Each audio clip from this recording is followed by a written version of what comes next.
Number 3 says the height of a right circular cone.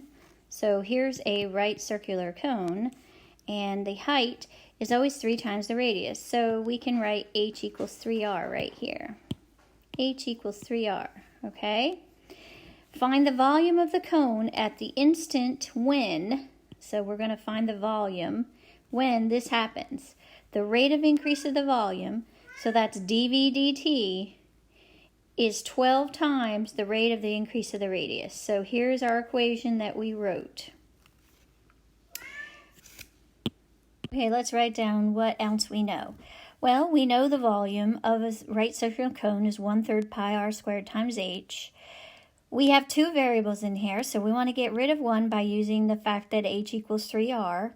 And it does want you to talk about the increase of the radius. So there's a question, do we want dh, dt, or dr? But we want dr, so we're going to replace h with 3r into the equation. So we get volume is 1/3 pi r squared and then times 3r, which simplifies to pi r cubed.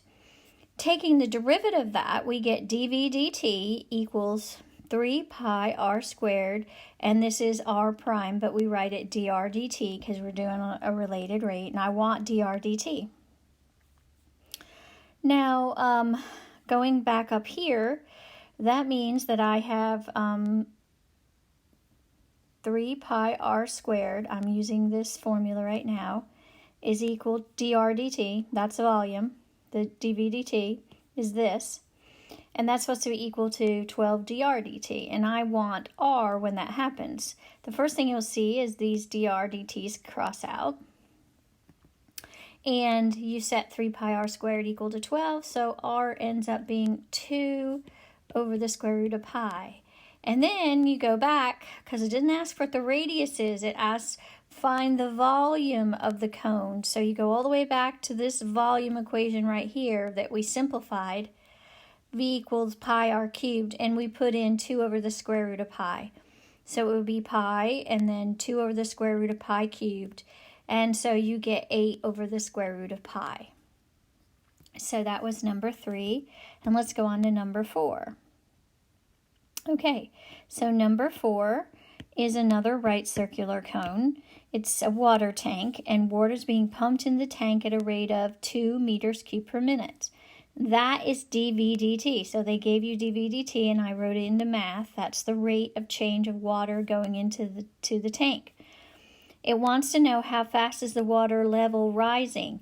Well, so then it wants dH dt, and it gives you a time when the water is 5 meters deep. Remember, this when thing always is at the end after you've already taken the derivative. So let's look at what we know. We know the volume is 1/3 pi r squared h. They gave us that the height of the tank full was 10 meters high and 8 across, so that would give us a 4 radius. So we use similar triangles, and we set up our little ratio.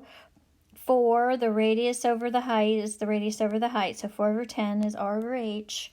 Simplify that to 2/5, and you get r equals 2/5 h. Now, why did I solve for r? Well, the reason I solved for r is I want r to go away because it's asking about the height, not the radius in this question. So when I substitute back in this time, I don't use r, I use h. So I have volume, this equation right here, is 1/3 pi, and then the 2/5 h would be my r squared, and then times h. Simplify that to 4 over 75 pi h cubed. Okay, so now that's the one we're going to take the derivative of. So dV dt, that's how I write the derivative, or v prime if you want to go that way, but these are usually done with this notation. Is, okay, take the derivative of, you would bring the 3 in front, 12 over 75 pi h squared, and this is h prime, I just wrote it dH dt. Now I want dH dt, so I solve for that by dividing by this. So 2 over, and that would get 2 times 75 over 12.